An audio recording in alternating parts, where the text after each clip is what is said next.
जय शिवराय, मी Milind Khot जराट YouTube channel आपले स्वागत आहे। तर मंडळी, मी आता आलो आहे परळ येथील श्री स्वामी समर्थ मठात।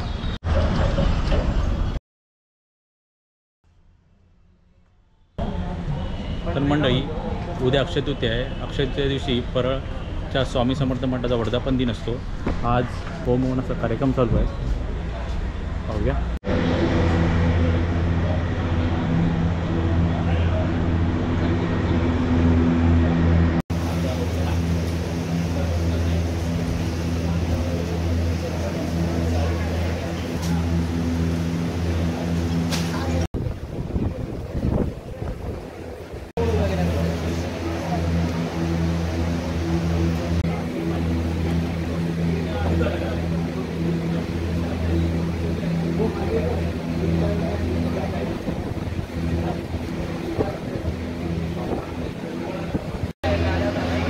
51 जोडपी आहेत आणि 5-5 जोडपी या होम हवनासाठी इथे बसणार आहेत। श्री स्वामी समर्थ महाराज की जय।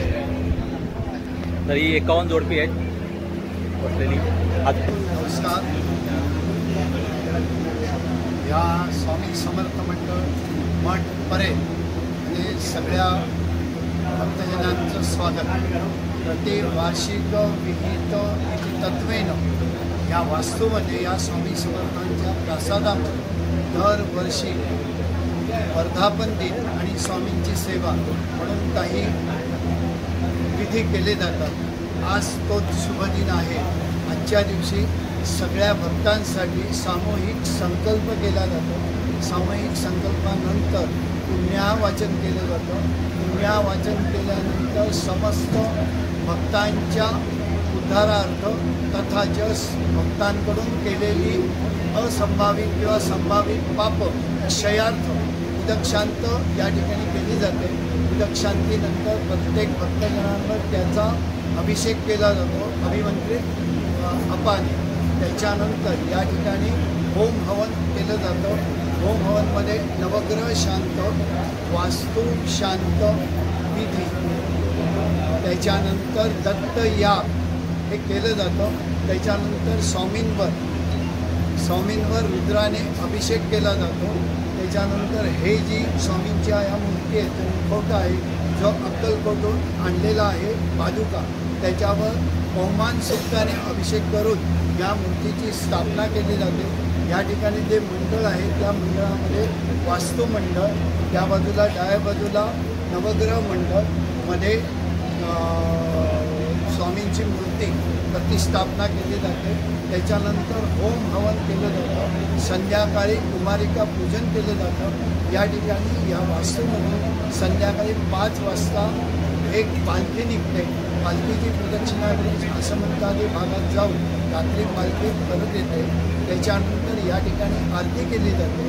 आरती झाल्यानंतर उद्या हे जे होमकुंड आहे ह्या अग्नी आज पूर्णाहुती नसल्याने अग्नी प्रदीप्त राहतो, प्रज्वलित राहतो। उद्या सकाळी या अग्नीची पूर्णाहुती होते आणि त्याच्यानंतर या देवता उद्धापन केलं जातं। आलेल्या सगळ्या मंडळींसाठी, सगळ्या भक्तजनांसाठी प्रतिवार्षिक विहित इति तत्वेनं जे म्हणून काही आहे ते करून त्याच्या क्षमनार्थ, भक्तजनांच्या उद्धारार्थ ते सगळ्यांना आशीर्वाद दिला जातो। सद्गुरू कृपेमध्ये जे भक्तगण या प्रासादामध्ये, या देवालयामध्ये हजर राहतात त्यांना या भक्तीचा, त्यांना या सोहळ्याचा लाभ होत असतो।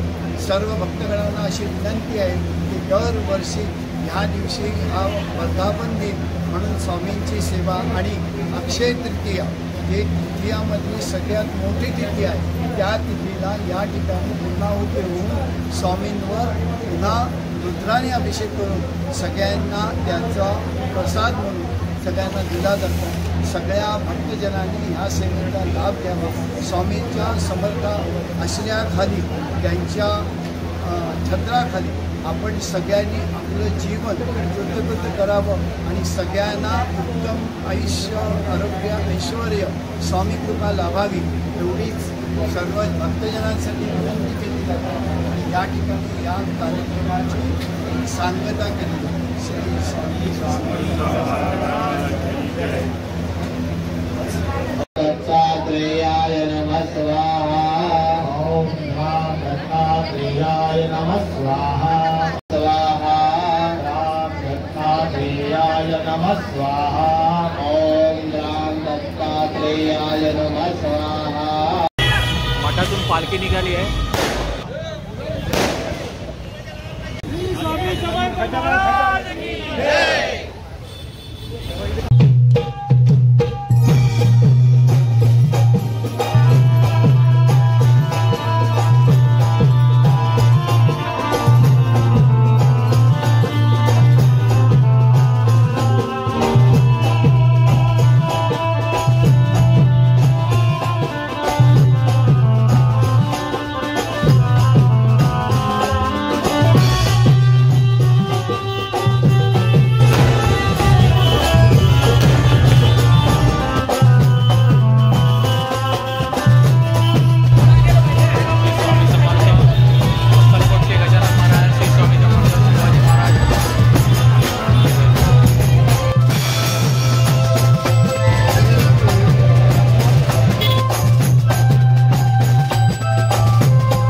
स्वामी समर्थ।